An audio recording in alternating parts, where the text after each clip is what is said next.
அஸ்ஸலாமு அலைக்கும் வரஹ்மத்துல்லாஹி வபரகாத்துஹு. அல்ஹம்துலில்லாஹி ரப்பில் ஆலமீன் வஸ்ஸலாத்து வஸ்ஸலாமு அலா சய்யிதினா முஹம்மதிர் ரசூலில்லாஹி ஸல்லல்லாஹு அலைஹி வஸல்லம். அம்மா பஅது. அருமையான ஜெம் டிவி நேயர் பெருமக்களே, உங்கள் மீதும் உலக மக்களாகிய நம் அனைவர் மீதும் எல்லாம் வல்ல அல்லாஹுவின் நல்லருள் உண்டாகட்டுமாகுக. இஸ்லாமிய நற்போதனைகளில் இன்றைய தினம் நாம் பார்க்கவிருப்பது, வாழ்வாதாரம் வழங்குபவன் யார்? இன்றைக்கு இவ்வுலகிலே வாழ்ந்து கொண்டிருக்கக்கூடிய நாம் எல்லாம், எனக்கு வாழ்வளித்தவன் இன்னார்தான், அவருடைய உதவி இல்லை என்றால் என் வாழ்க்கையே இல்லை, அவருடைய உதவி இல்லை என்றால் என் வாழ்க்கை மிகவும் சீரழிந்திருக்கும் என்றெல்லாம் மனிதர்களை புகழ்ந்து பேசுகிற ஒரு நிலையிலே நாம் எல்லாம் இருக்கிறோம். ஆனால் அல்லாஹ் என்ன கூறுகிறான் தெரியுமா? வமா மின் தாப்பத்தின் ஃபில் அர்தி இல்லா அலல்லாஹி ரிஸ்குஹா. அல்லாஹு சுப்ஹானஹு தஆலா இந்த பூமியிலே படைத்திருக்கக்கூடிய படைப்பினங்கள் அனைத்திற்கும், இந்த உலகிலே எத்தனை கோடான படைப்பினங்கள் இருக்கிறதோ அவைகள் அனைத்திற்கும் உணவளிக்கக்கூடிய பொறுப்பை நானே ஏற்றிருக்கிறேன் என்று கூறுகிறான். அந்த அளவிற்கு அல்லாஹ் உணவளிக்கக்கூடிய விஷயத்திலே பொறுப்பேற்காத எந்த பூமியிலும் எந்த உயிரினமும் கிடையாது. ஏனென்று சொன்னால், மனிதனுக்கு உணவளிக்கக்கூடிய விஷயத்திலே பொறுப்பேற்றான் என்று சொன்னால் அவனால் அந்த பொறுப்பை நிறைவேற்ற முடியாது. ஆகையினால் தான் அல்லாஹ் கூறுகிறான், உலகில் படைத்திருக்கக்கூடிய ஒவ்வொரு உயிரினத்திற்கும் நான் பொறுப்பு என்று அல்லாஹ் இங்கே கூறுகிறான். ஆனால் மனிதர்களாக இருக்கக்கூடிய நாம் ஒருவருக்கொருவர், நான் தான் உதவி செய்து கொண்டிருக்கிறேன், என்னால் தான் அவன் வாழ்ந்து கொண்டிருக்கிறான், என்னுடைய உதவியினால் தான் அவன் குடும்பங்கள் கழிந்து கொண்டிருக்கிறது என்று பெருமையாக பேசுகிறோம். பெருமைக்கு சொந்தக்காரன் அல்லாஹ் ஒருவன் மட்டுமே. அருமையான பெருமக்களே, நாம் அல்லாஹ்விற்கு நன்றியுள்ளவர்களாக தொடர்ந்து இருந்து கொண்டே இருக்க வேண்டும். நமது வாழ்வு எத்தனை காலம் என்பதை அறிய முடியாது.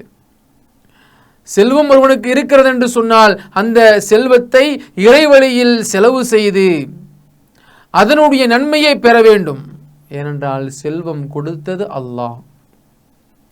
ஒருவன் நல்ல கல்விமானாக இருக்கிறான், அந்த கல்வியின் மூலமாக பல சாதனைகளை படைத்து கொண்டிருக்கிறான் என்று சொன்னால், அந்த கல்வியினால் அவன் சாதனை பெறலாம், அவனுக்கு புகழ் கிடைக்கலாம். ஆனால் தாம் கற்று நல்ல ஒரு அறிவாளியாக சிறந்து விளங்கக்கூடிய ஒரு மனிதனாக இருக்கிறோம் என்று சொன்னால், நான் பெற்ற இந்த கல்வியை நாமும் பிறருக்கு கற்றுக் கொடுக்கணும் அப்படிங்கிற சிந்தனை இருக்க வேண்டும்.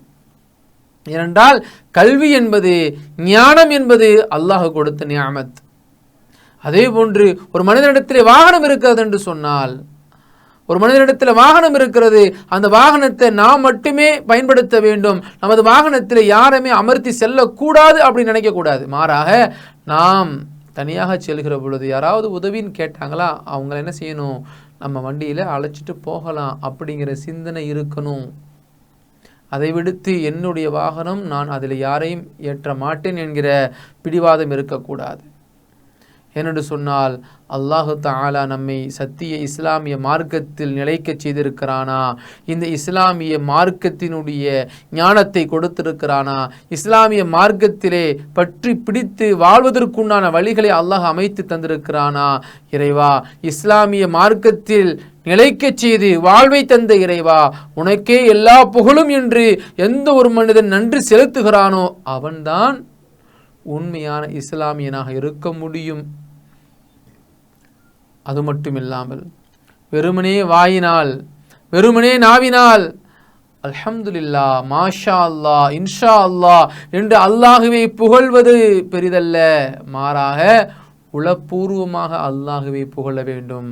அதைத்தான் அல்லாஹ் ஒவ்வொரு அடியானிடத்திலிருந்தும் எதிர்பார்க்கக்கூடியவனாக இருக்கிறான். ஏன் தெரியுமா? இந்த பூமியில் படைக்கப்பட்டிருக்கக்கூடிய கோடான கோடி உயிரினங்களினுடைய பொறுப்பை அல்லாஹுவை சார்ந்ததாகும். ஆகையினால் மனிதா, உணவில்லை என்று நீ வருத்தப்படாதே, வாழ்விடமில்லை என்று வருத்தப்படாதே, உடையில்லை என்று வருத்தப்படாதே, அனைத்திற்கும் பொறுப்பானவன் நானாக இருக்கிறேன், எப்பேற்பட்ட நிலையிலாவது உன்னை வந்தடைய செய்து விடுகிறேன் என்று அல்லாஹ் இங்கே வாக்குறுதி அளிக்கிறான். அப்பேற்பட்ட வாக்குறுதியை தந்திருக்கக்கூடிய நமது இறைவனுக்கு நாம் என்ன கைமாறு செய்ய போகிறோம்? இறைவன் நம்மிடத்திலே நாம் சம்பாதிக்கக்கூடிய செல்வங்கள் அனைத்தையும் கொடுத்து விடு என்று கேட்கிறானா? நாம் சேமித்து வைத்திருக்கக்கூடிய வீடு வாசல்கள் அனைத்தையுமே எனக்காக தியாகம் செய்துவிடு என்று கூறுகிறானா? இல்லை. நான் கொடுத்த செல்வத்தில் கொஞ்சத்தை தான தர்மம் செய்யி, அதன் மூலமாக ஏழை எளிய மக்களுக்கு உண்டான வாழ்வை ஏற்படுத்தி கொடு, அதன் மூலமாக நீயும் நன்மையை பெற்றுக்கொள், அவர்கள் மூலமான துஆவையும் பெற்றுக்கொள், என்னுடைய புறத்திலிருந்து உனக்கு அளவிலாத அபிவிருத்தி ஏற்படுத்தி தருகிறேன் என்று அல்லாஹ் இங்கே கூறுகிறான். அந்த நிஅமத்துகளை பெற்ற நல்ல அடியார்களாக நாம் இருக்க வேண்டுமா? இதோ ஒரு வாய்ப்பை அல்லாஹ் கொடுத்திருக்கிறான். நாம் இறைவனை புகழ்ந்து இறைவனுக்கு நன்றி செலுத்தி வாழ்வோம். அல்லாஹ் அதற்கு உதவி செய்வானாக. அஸ்ஸலாமு அலைக்கும் வரஹ்மத்துல்லாஹி வபரகாத்துஹு.